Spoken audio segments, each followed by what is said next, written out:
Bismillah. Assalamualaikum warahmatullahi wabarakatuh.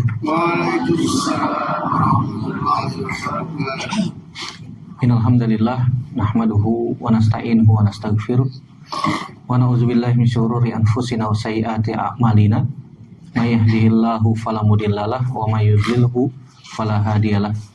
Asyhadu an la ilaha illallah wahdahu la syarikalah wa asyhadu anna Muhammadan abduhu wa rasuluhu la nabiyya ba'dah. Ya ayyuhalladzina amanu taqullaha haqqa tuqatih wa la tamutunna illa wa antum muslimun. Ya ayyuhan nasu taqu rabbakumul ladzi khalaqakum min nafsin wahidah wa khalaqa minha zawjaha wa batha minhuma rijalan katsiran wa nisaa'a wattaqullaha allazi tasaaluna bihi wal arham innallaha kana 'alaikum raqiba. Amma ba'du, fa nasdaqal hadits kitabullah wa khairal hadi Muhammadin sallallahu alaihi wasallam, syarrul umuri muhdatsatuha wa kullu muhdatsatin bid'ah wa kullu bid'atin dhalalah wa kullu dhalalatin finnar. Al-ikhwah janallahu wa iyyakum ajmain. Alhamdulillah, segala puji hanya milik Allah Subhanahu wa taala yang mengumpulkan kita di sini dengan izin dan berdasarkan takdir dari Allah Subhanahu wa taala.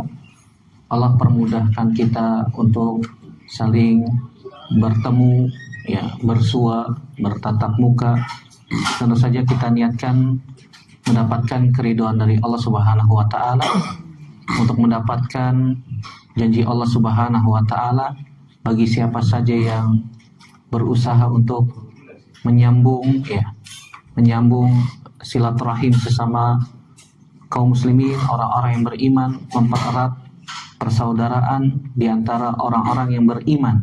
Salat dan salam senantiasa teriringkan kepada Nabi kita Muhammad sallallahu alaihi wasallam, kepada keluarga, sahabat, dan tidak lupa kita sebagai umatnya sampai hari yang tidak lagi bermanfaat harta dan keturunan kecuali yang datang kepada Allah Subhanahu wa taala dengan membawa hati yang selamat.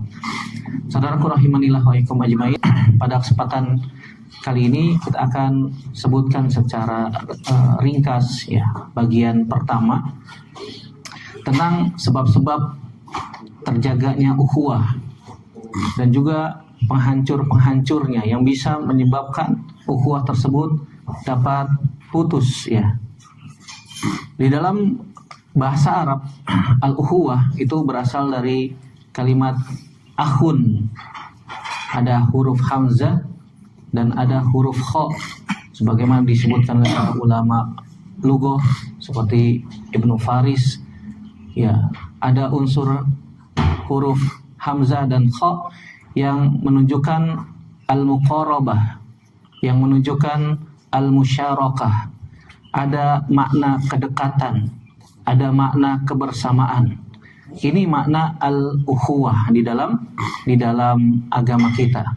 Adapun secara istilah oleh para ulama disebutkan, yang disebut dengan ukhuwah itu artinya rabithah syar'iyyah, sebuah ikatan syar'i, bukan ikatan yang dibangun di atas kelompok, bukan, tapi rabithah syar'iyyah taqumu 'alal iman, yang dibangun di atas keimanan kepada Allah Subhanahu wa taala, dibangun di atas keimanan kepada Rasulnya sallallahu alaihi wasallam, sehingga melahirkan apa? Tujabul mahabbah wan nusrah wal muwalah bainal muslimin, sehingga timbul melahirkan rasa cinta karena Allah Subhanahu wa taala, menumbuhkan loyalitas, menumbuhkan rasa saling tolong menolong, saling membantu, at-ta'awun 'alal birri wat taqwa, dan juga menimbulkan yang namanya kasih sayang di antara kaum muslimin. Oleh karena itu ukhuwah di dalam agama kita, atau disebut dengan ukhuwah Islamiyah, itu bukan dibangun seperti tadi yang sudah disebutkan, bukan dibangun di atas suku. Oh, ini suku A, ini suku B. Suku A ngumpul sini sama suku A, suku B sini ngumpul sama suku B. Dan ini terjadi. Ada keterikatan suku di sana, sehingga ngumpulnya sama sukunya masing-masing. Bukan itu yang disebut dengan ukhuwah Islamiyah. Atau dibangun di atas warna kulit ya. Warna kulit yang merah sini ngumpul sini. Yang warna kulit putih sini, yang warna kulit hitam di sini dan seterusnya. Bangsa ataupun organisasi, partai ataupun kelompok bukan. Ya, kita tidak berhizib, kita tidak berkelompok-kelompok. Ya, kita tidak membawa bendera.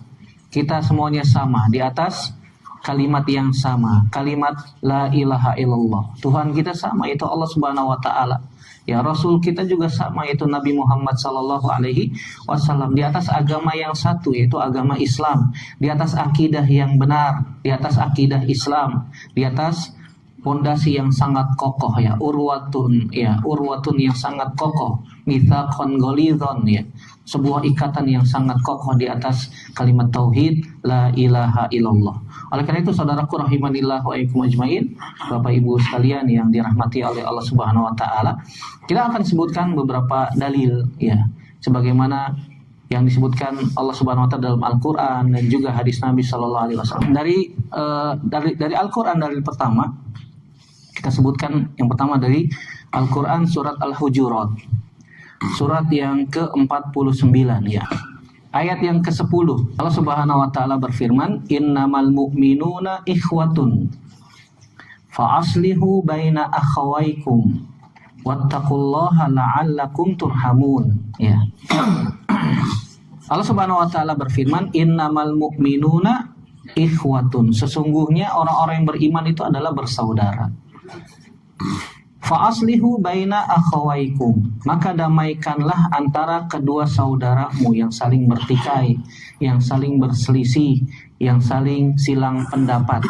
Wattaqullaha la'allakum turhamun. Bertakwalah kepada Allah Subhanahu wa taala agar kalian mendapatkan rahmat. Di sini Allah Subhanahu wa taala menyebutkan innamal mu'minuna ikhwatun. Ayat ini merupakan salah satu landasan tentang ukhuwah yang paling besar dalam Al-Quran. Allah Subhanahu wa taala menyebutkan bahwasanya orang-orang yang beriman itu bersaudara.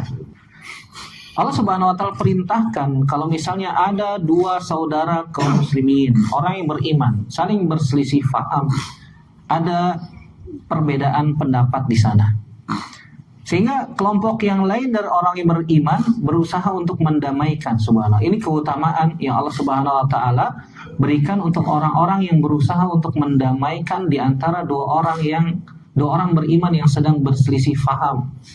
Ya, ujung-ujungnya dunia lah, ujung-ujungnya dunia. Ya, ujung-ujungnya dunia sehingga mereka saling berselisih faham.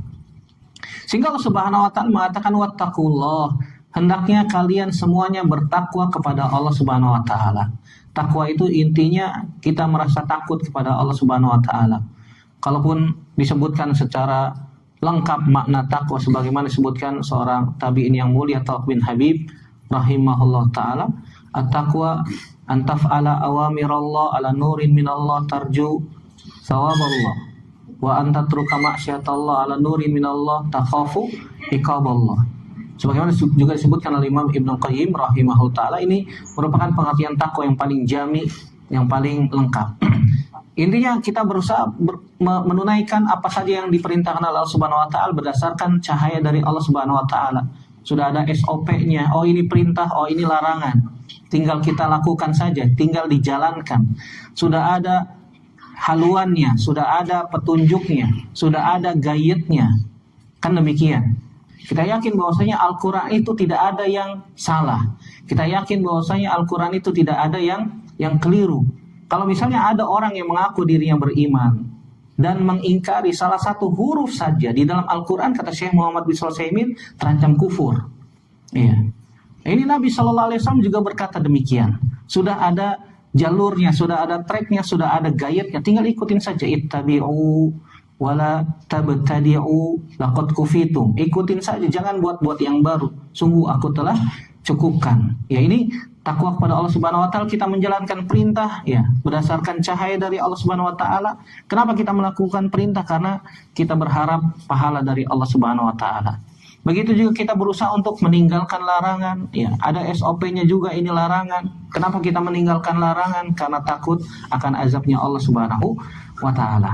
Ketika ada dua orang yang saling berselisih faham di antara orang yang beriman, kita berusaha untuk mendamaikannya. Allah perintahkan untuk bertakwa. Apa faidahnya? Apa tujuannya? La'allakum turhamun, supaya kalian mendapatkan rahmat dari Allah Subhanahu wa taala. Imam Ibnu Katsir menjelaskan, ay al-jami' ikhwatun fid din. Semua orang yang beriman adalah saudara dalam agama. Kemudian beliau menyebutkan bahwasanya ayat ini menjadi dasar wajibnya kita memperbaiki hubungan sesama kaum muslimin, di antara orang-orang yang sedang bertikai, orang-orang yang bersilang pendapat. Kemudian beliau juga membawakan dalil, ya, kata Nabi SAW dalam hadis Nu'man bin Bashir radhiyallahu ta'ala anhu, Nabi SAW bersabda, masalul mu'minin fi tawadihim wa tarahumihim wa ta'atufihim masalul jasad, ya, idza ishtaka minhu udwun tada'a lahu sairul jasadi bisahari wal humma. Kata Nabi Shallallahu Alaihi Wasallam, perumpamaan orang yang beriman itu dalam saling mencintai, ya, fitawadihim wa tarahumihim, saling menyayangi dan saling mengasihi, wa ta'atufihim masalul jasad, seperti satu tubuh. Kalau misalnya salah satu anggota tubuh sakit, seluruh tubuh ikut merasakan sakit, ya, nggak bisa tidur, ya, bisahar. Kenapa? Karena sakit itu, ya. Wal humma, dan juga merasakan demam. Antum kena pisau jarinya, ya, padahal hanya berapa senti saja terkena pisau, tapi yang terasa seluruh tubuh. Seakan-akan ada yang kurang, saya tidak nyaman di tubuh tersebut. Kenapa? Karena salah satu jasad atau tubuh kita merasakan sakit. Begitulah perumpamaan orang-orang yang beriman, ya. Sebagaimana diriwayatkan oleh Imam Bukhari dan Imam Muslim. Syekh Abdurrahman As-Sa'di rahimahullah taala dalam Taisir Karimir Rahman fi tafsir Kalamil Mannan, beliau mengatakan aqadallahu al-ukhuwah bainal mu'minin. Allah Subhanahu wa taala telah mengikat persaudaraan di antara orang yang beriman. Kemudian beliau melanjutkan wa min huquqil ukhuwah an yuhibba li akhihi ma yuhibbu li nafsihi wa yakraha lahu ma yakrahu li nafsihi wa yansurahu zaliman wa mazluman wa yu'inahu ala jami'i masalihihi wa la yakhzulahu.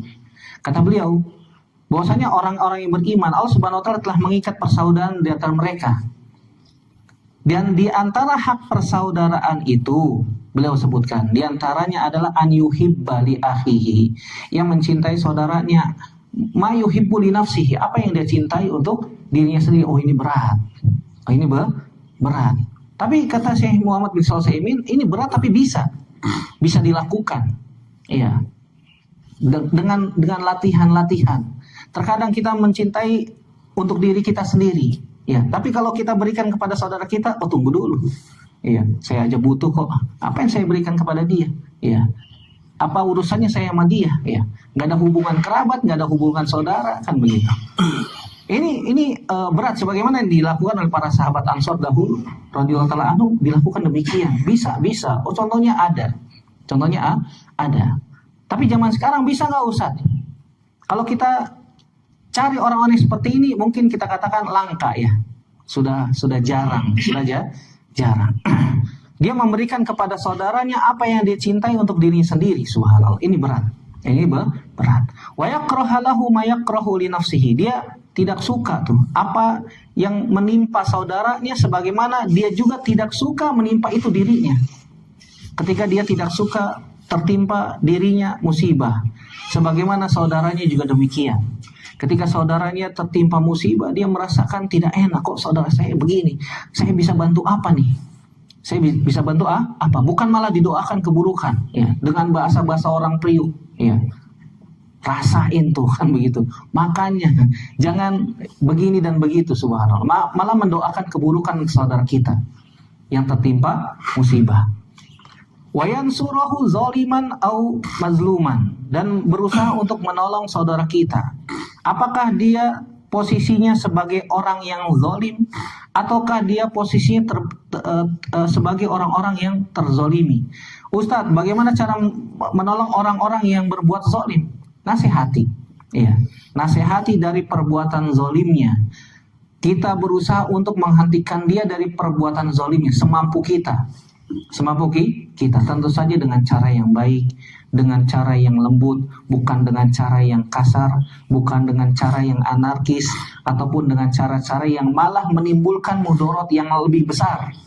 Sehingga apa yang terjadi? Kezaliman yang dia lakukan malah tambah jadi. Ya. Berarti ada mudarat yang lebih besar di balik itu semua. Maka kalau misalnya kita menolong dia, berusaha untuk menasehatinya, ternyata kezaliman yang dilakukan malah tambah besar, lebih baik nggak usah. Kita doakan saja sudah.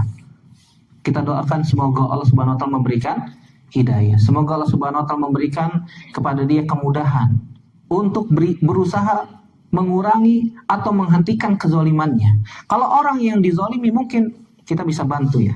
Kita bisa menolongnya. Wahai Rasulullah, ini orang yang terzalimi, oke lah kita bisa bantu. Bagaimana orang yang zalim, bagaimana kita bisa membantunya? Ya, kata Nabi SAW berusaha untuk menghentikan dari kezaliman yang dia perbuat. Wa yu'inahu ala jami'i masalihihi. Kata Syekh As-Sa'di rahimahullah ta'ala, kemudian beliau melanjutkan, membantu segala kemaslahatannya semampu kita. Ya, semampu kita. Sebagaimana dibawakan oleh Al-Imam An-Nawawi rahimahullah ta'ala di dalam Riyadhus Shalihin, beliau membawakan beberapa hadis ketika kita berusaha untuk saling ta'awun al-birri wa taqwa. Di antara yang beliau bawakan adalah ketika seorang sedang berjihad di jalan Allah Subhanahu wa taala. Kemudian di antara keutamaan membantu saudaranya yang ditinggal oleh suaminya berjihad. Dengan cara apa? Dengan cara memberikan segala kebutuhan yang dibutuhkan keluarganya. Maka pahalanya, kata Nabi SAW, seperti orang yang berjihad. Kita tahu bahwasanya ada seorang sahabat yang berjihad dan dia meninggalkan keluarganya. Yang nafain keluarganya siapa nih? Iya. Karena istrinya, anak-anaknya ditinggal oleh suaminya berjihad. Nggak ada nafkah, nggak ada pemasukan. Siapa yang menjamin ini? Nabi SAW memberikan keutamaan, memberikan motivasi kepada para sahabat. Siapa saja yang membantu, memberikan nafkah dalam maslahat dunia orang yang ditinggalkan berjihad, maka dia pahalanya seperti orang yang berjihad. Berjihad. Semua yang mengandung kemaslahatan saudara kita berusaha untuk membantu, maka pahalanya sama seperti dia melakukan sebuah kebaikan. Nah, ini motivasi dari Nabi Shallallahu Alaihi Wasallam. Wala yakhzulahu, dan juga kita tidak berusaha untuk membiarkannya dalam perbuatan zalim. Kita tidak menghinakan dia. Kita tidak berusaha untuk mencacinya. Ini ayat yang Allah Subhanahu Wa Taala melarang berbagai bentuk perusak ukhuwah. Di ayat-ayat sebelumnya dan juga ayat-ayat setelahnya, Allah Subhanahu Wa Taala langsung melarang berbagai perusak ukhuwah, diantaranya saling mencela. Ya, walaupun bercanda tidak boleh. Ya, walaupun bercanda. Walaupun teman kita benar-benar punya aib, kelihatan. Ya, kelihatan. Ini bisa merusak ukhuwah nih. Kalau bisa dikurangi atau mungkin dihilangkan. Stop. Ya. Misal contoh ya, mudah-mudahan nggak ada yang disebutkan di sini. Teman kita misalnya bibirnya sumbing. Ya, tahu sumbing ya? Ya, dia bicaranya tidak fasih, dia bicara tidak fasih. Kemudian kita bercanda kepada teman kita tersebut, ya, dengan menyindirnya, dengan mencelaknya sambil bercanda, ya, sambil diangkat bibirnya begini, kiri bukan kiwi, kan gitu. Contoh, ya. Maka otomatis tertawa tuh teman-teman yang ada di sekitar kita tertawa. Tapi apakah orang yang atau saudara kita yang memiliki kekurangan aib tersebut, dia merasakan ridho terhadap hal yang dikatakan saudaranya dengan kalimat yang diucapkan mungkin sepele ya, bercanda. Tapi apakah saudara kita yang memiliki aib tersebut ridho atau tidak? Ini kita nggak tahu. Permasalahan hati kita nggak tahu. Mungkin di hadapan kita dia senyum, mungkin di hadapan kita dia tertawa, tetapi ternyata di dalam hatinya dia sakit luar biasa. Tidak ada obat, kata orang.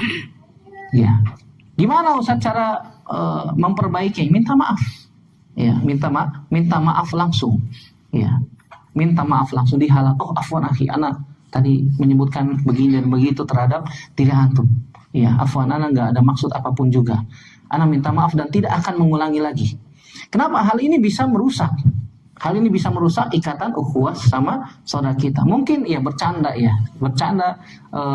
biasa, tapi ternyata hal itu bisa menyakiti saudara kita sama muslim. Hendaknya kita menghindarinya. Begitu juga mengolok-olok, memberikan gelar buruk, memberikan lakop-lakop, ya, berprasangka buruk lagi, ya. Nanti disebutkan di dalam ayat yang ke-12 di surat yang sama, ya. Allah Subhanahu wa taala sebutkan bahwasanya Allah Subhanahu wa taala perintahkan kita untuk menghindari yang namanya zon. Inna ba'da zonni itsmun. Kemudian selanjutnya disebutkan oleh Allah Subhanahu wa taala wala tajassasu. Kemudian disebutkan lagi wala yaghtab ba'dukum ba'da. Tidak boleh gibah.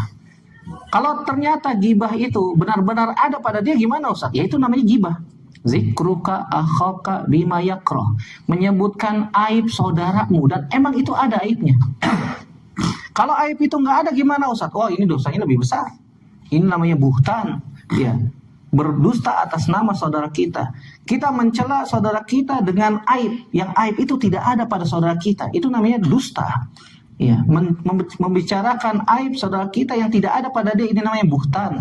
Dan buhtan itu dosanya lebih besar daripada gibah. Gibah saja sudah besar dosanya, apalagi buhtan. Ini diantara yang bisa merusak ukhuwah Islamiyah. Hendaknya kita hindari, hendaknya kita tinggalkan. Ya, ada beberapa faidah, ada beberapa pelajaran yang bisa kita petik dari ayat ini. Di antaranya yang pertama, ya, persaudaraan iman itu lebih kuat daripada nasab. Dan ini disebutkan oleh para ulama, di antara Syekh Muhammad bin Sulaiman dalam beberapa kitabnya, di antaranya Syarah Arba'in An-Nawawi. Ya, sebagaimana kita di sini, persaudaraan seiman lebih kuat. Antum bisa cek. Ya, antum jalan-jalan sama saudara antum yang senasab seperti ini kira-kira berapa kali dibandingkan antum jalan-jalan sama teman-teman antum seiman. Bisa dihitung, apalagi musim liburan.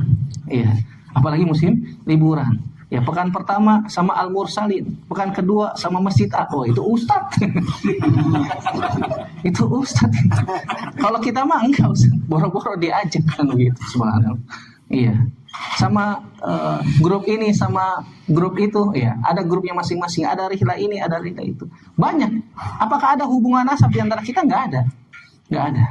Tapi seringnya kita kumpul bareng-bareng sama saudara seiman. Ini menunjukkan kata para ulama, persaudaraan iman itu lebih kuat daripada nasab. Daripada nasab. Apalagi saudara kita mungkin belum paham agama, belum ngaji bahasa kita ya zaman sekarang. Apalagi kalau ngumpul itu bawaannya debat aja Ustaz. Yang satu wahdatul wujud, yang satu ya ini, dan yang satu ada inkarus sunnah lagi, ada masya Allah dan seterusnya. Yang ada debat, nggak pernah nyambung kalau ngobrol. Akhirnya ujung-ujungnya marah-marahan, ujung-ujungnya saling menyalahkan dan seterusnya. Begitu juga yang kedua yang bisa kita ambil faedah dari ayat ini, bahwasanya mendamaikan kaum muslimin adalah kewajiban secara syar'i. Iya. Apakah semuanya harus bisa turun tangan untuk mendamaikan di antara dua kaum muslimin yang saling berseteru? Jawabannya tidak. Tidak semuanya. Karena tidak semua mampu untuk melakukan ini. Hanya orang-orang yang diberikan taufik oleh Allah Subhanahu wa taala untuk bisa mendamaikan dua kelompok ini, ya. Dua kelompok, dua kubu yang saling bermusuhan, ya. Ya tadi itu ujung-ujungnya dunia. Ujung-ujungnya dunia. Nabi SAW melarang kita bermusuhan, tidak bicara, tidak saling sapa lebih dari 3 hari. Ya, ini yang ujung-ujungnya dunia. Kalau ujung-ujungnya akhirat gimana Ustaz? Ya, ada masalah akhirat lah. Kita nasihatin dia tentang masalah akhir, dia melakukan pelanggaran dalam syariat. Kita nasihati, dia nggak mau sapa, nggak mau tegur, nggak mau jawab salam. Ya, Nabi SAW pernah menghazar, ya, mentahzir, ya, Ka'b bin Malik radhiyallahu anhu. Berapa lama? 50 hari, subhanallah, 50 hari. Di hari ke-40 Allah Subhanahu wa taala perintahkan kepada Nabi SAW untuk menyampaikan informasi kepada Ka'ab agar tidak mendekati istrinya. Tidak mendekati istrinya. Kata Ka'ab bin Malik, wahai Rasulullah, utusan Nabi SAW, wahai utusan Rasul, apakah saya harus mencerainya? Jawabnya tidak. Ya, jawabnya tidak. Hanya saja engkau tidak boleh menyentuhnya. Tidak boleh menyentuhnya tidak boleh menggaulinya, tidak boleh saling berbicara, bertutur kata, menjawab salam dan seterusnya. Ya, akhirnya istrinya pun diperintahkan untuk pulang dulu ke rumah orang tuanya, tapi tidak ditalak ya, karena ini perintah Nabi Shallallahu Alaihi Wasallam. Sampai Allah Subhanahu Wa Taala menguji ya Ka'ab bin Malik radhiyallahu taala anhu. Akhirnya di malam ke-50 Allah terima taubat karena gara-gara tidak ikut perang Tabuk. Ini syar'i ini. Dan yang mentahzir adalah Nabi Shallallahu Alaihi Wasallam. Saya sering ingat ya, jangan asal-asalan mentahzir. Ya, siapa kita kan begitu? Kita kapasitasnya sebagai apa nih? Nabi SAW sebagai pemimpin tertinggi, pemimpin negara kan begitu. Dia punya kekuasaan, Sallallahu Alaihi Wasallam. Dia punya pengaruh kuat. Nah kalau kita pemimpin bukan, ustadz kagak, soleh Senin Kamis kan begitu. Mau tahzir orang, yang ada kitanya malah ditahzir. Ya. Kadang-kadang kalau dalam masalah urusan rumah tangga sama pasangan kita mau mentahzir istri, kitanya malah ditahzir kan begitu. Iya, nggak dimasakin, nggak dicuciin baju, kitanya yang sengsara sendiri kata Ustaz Firanda, hafizahullah ta'ala. Iya, subhanallah. Ini jadi mendamaikan kaum muslimin yang sedang berselisih ini merupakan kewajiban syar'i semampu kita. Dan seorang muslim tidak boleh membiarkan ya, kasih nasihat. Walaupun ada tauriah di situ. Tauriah itu artinya bohong tapi nggak bohong. Mengatakan sebuah kalimat yang difahami berbeda dengan orang yang mendengarkan. Oh, bahasa-bahasa ambigu, Ustaz. Iya, mungkin seperti itulah bahasanya ya. Bahasanya seperti itu. Sebagaimana tauriahnya Ummu Sulaim ya kepada Abu Thalhah ketika anaknya sakit. Ya, Abu Thalhah pulang dari safar tanya kepada Ummu Sulaim, bagaimana kabar anakku wahai Ummu Sulaim? Kata Ummu Sulaim apa? Huwa askanu makana. Dia sekarang keadaannya lebih tenang. Huwa askanu makana. Yang difahami oleh Abu Thalhah, udah sembuh. Dia sekarang keadaannya sudah lebih tenang. Yang difahami oleh Ummu Sulaim, enggak, sudah meninggal. Meninggal. Ini namanya tauriyah. Kita katakan kepada saudara kita, tadi si fulan doain antum. Yang benar, iya, tadi doain antum. Iya. Datang ke si fulan lagi yang saling berselisih, si fulan tadi doain antum. Iya. Gimana doanya? Allahumma gfir lil muslimina wal muslimat wal mu'minina wal mu'min. Ini kan umum ya, umum. Kita katakan hal-hal yang positif. Tadi si fulan sebutin kelebihan antum, keutamaan antum, hal-hal positif dari antum, supaya apa? Keduanya damai. Ustadz, kalau misalnya keduanya ketemu ternyata mengatakan kalimat, tadi fulan cerita sama saya mengabarkan antum doain anak. Enggak. Wah ini repot. Enggak. Iya, si fulan bilang antum doain anak. Ya, si fulan juga bilang antum doain anak. Iya. Coba panggil si fulannya, benar gak? Iya benar. Antum kan tadi doain Allahumma gfir lil muslimina wal muslimat. Itu kan doa untuk orang yang beriman secara umum. Ya, termasuk antum ini. Sambil masuk nasihat. Nasihat. Apa sih yang antum ributkan? Ya, keduanya kalau sudah ngumpul, Pak, kasih nasihat, mungkin oke lah, mungkin bisa ya, bisa. Walaupun nanti di belakang wallahu a'lam bishawab. Ya, wallahu a'lam bishawab. Yang penting sudah bertemu sehingga tidak ada kila wa qal. Kalau kita hanya mendengarkan dari satu sisi, ya tidak mendengarkan dari sisi yang lain, dan keduanya tidak bertemu, ini jadi masalah. Terkadang tidak klop, tidak sinkron antara si A dengan si B ini, sehingga timbul masalah baru. Dan itu terjadi pada yang sudah ngaji, apalagi yang belum ngaji. Yang sudah ngaji ada kan begitu. Urusan dunia, urusan duit, yayasan, macam-macam sudah. Dan ini perlu dilakukan islah. Begitu juga Allah Subhanahu wa taala tutup ayat ini dengan kalimat rahmat.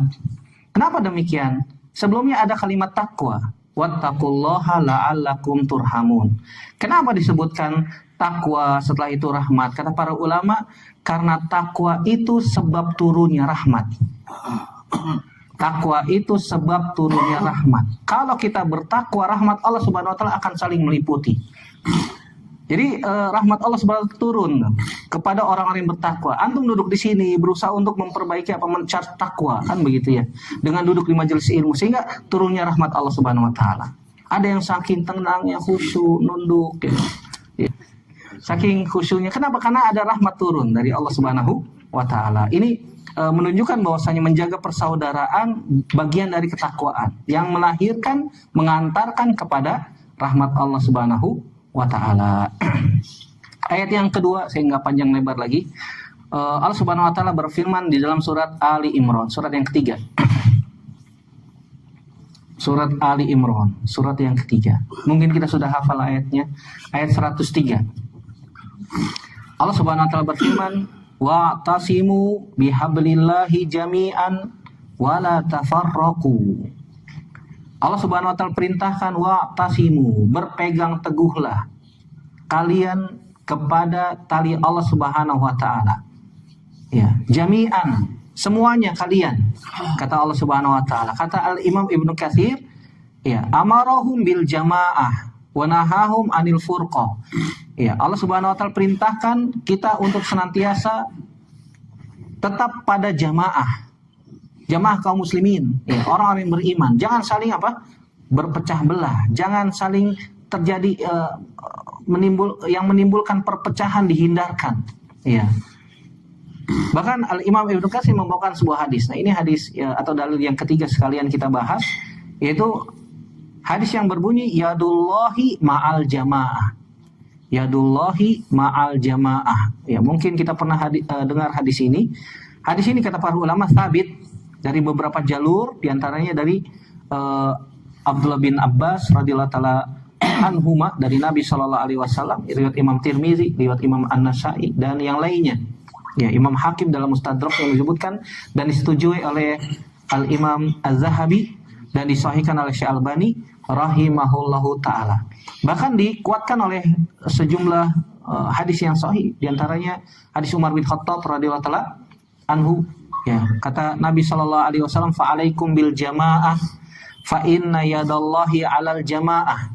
Hendaknya kalian tetap bersama al-jamaah, orang yang beriman, karena tangan Allah berada di atas al-jamaah. Ya, karena tangan Allah Subhanahu wa taala berada di atas al-jamaah. Begitu juga hadis Ibnu Umar radhiyallahu taala anhuma, ya, Nabi SAW mengatakan, "Innallaha la yajma'u ummati ala dolalatin wa yadullahi ma'al jamaah." Kata Nabi SAW, sungguhnya Allah tidak akan mengumpulkan umatku di atas kesesatan dan tangan Allah bersama al-jamaah. Apa maknanya yadullahi alal jamaah?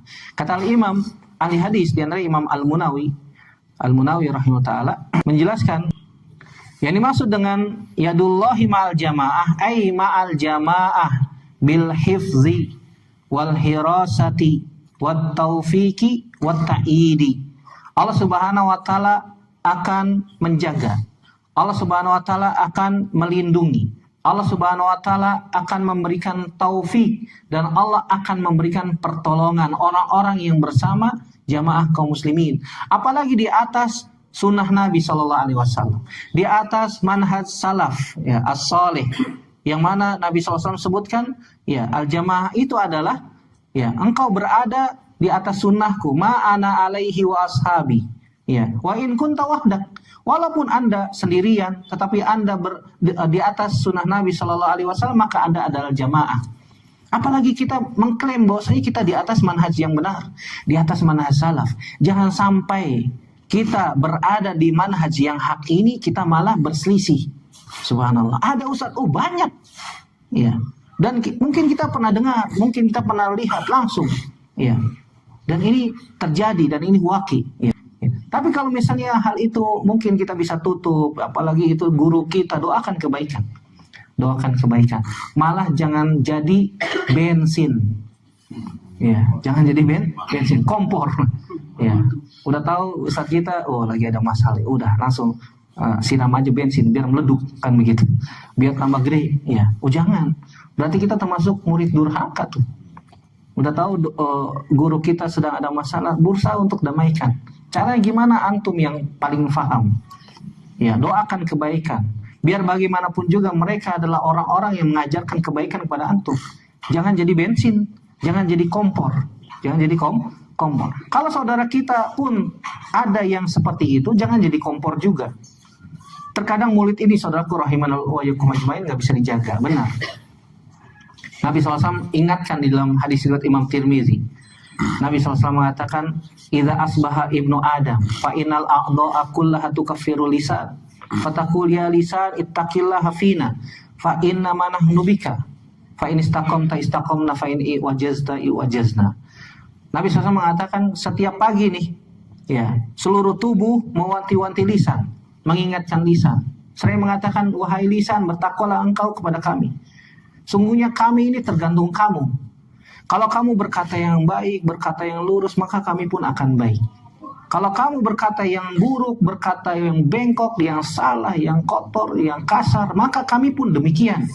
Kata Nabi Shallallahu Alaihi Wasallam. Ya. Ini menunjukkan mukjizat Nabi Shallallahu Alaihi Wasallam.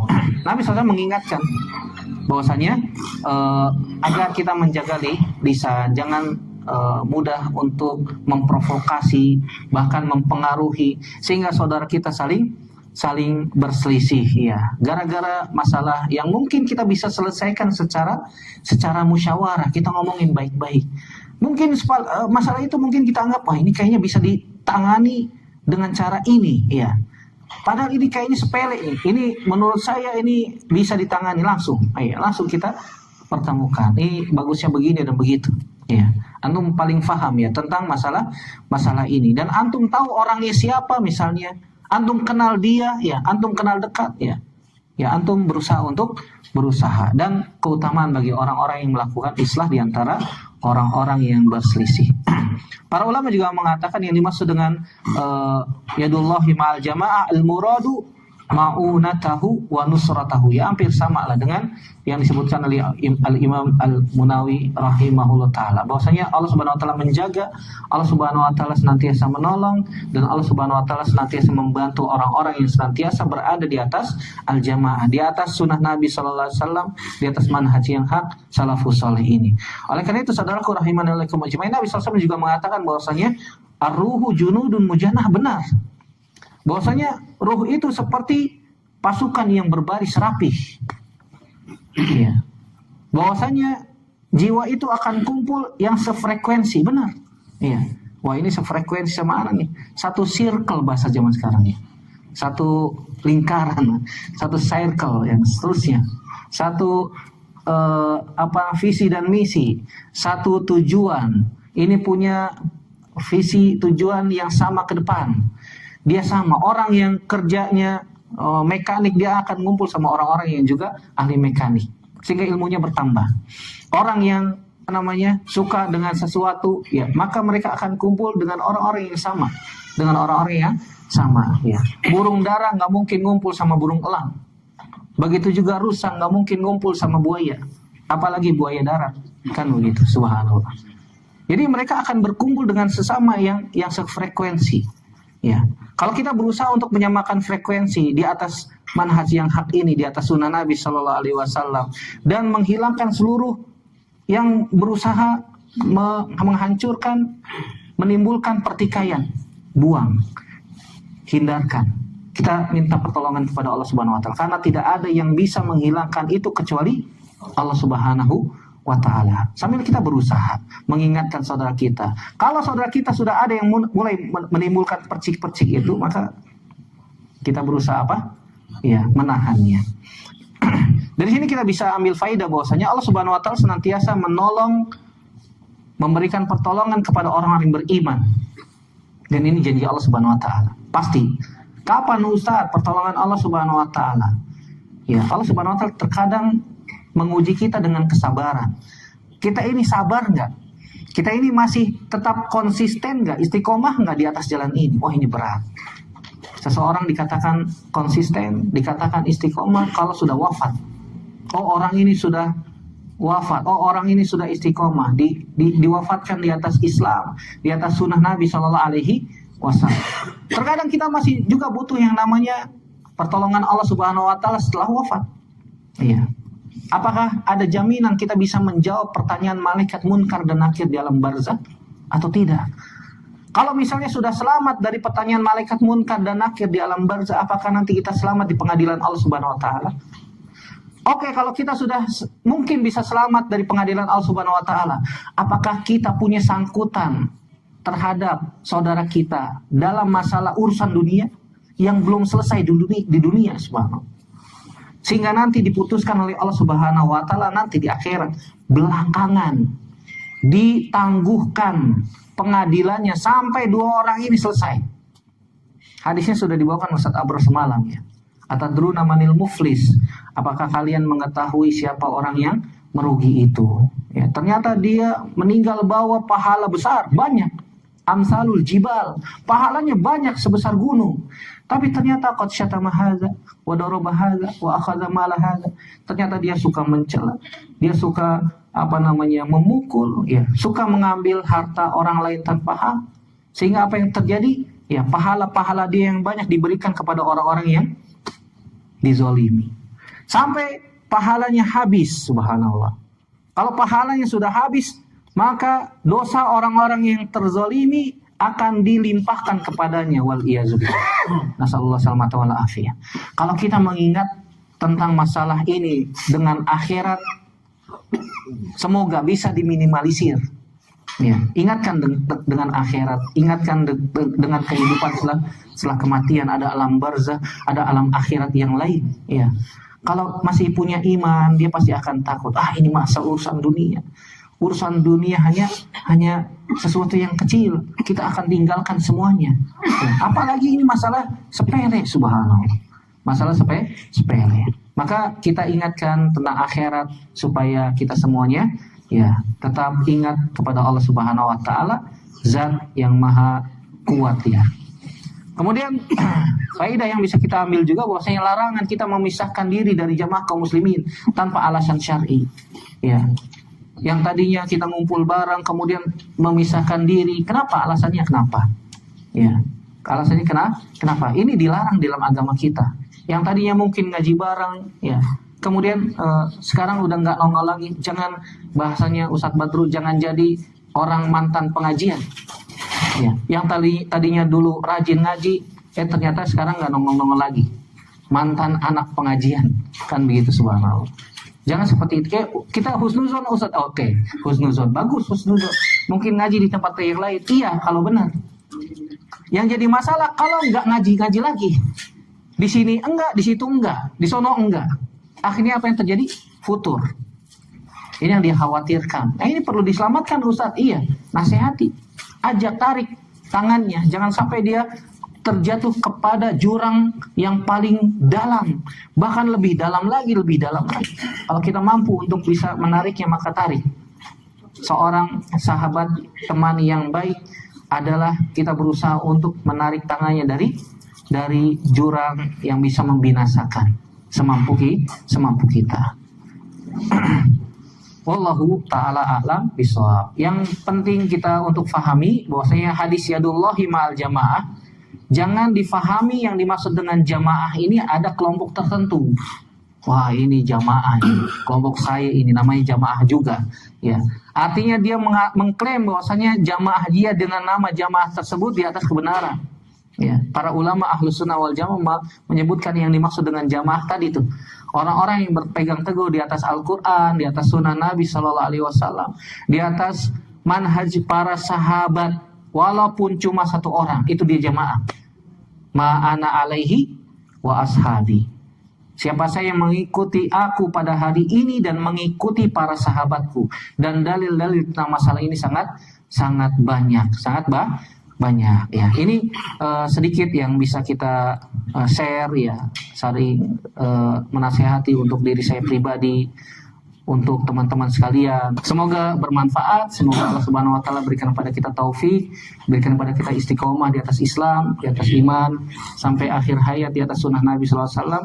Semoga Allah Subhanahu wa taala memberikan kepada kita as-sabat, keteguhan dalam menjawab pertanyaan malaikat munkar dan nakir di alam barzah, dan semoga Allah Subhanahu wa taala kembali mengumpulkan kita semuanya di dalam surganya. Amin ya rabbal alamin.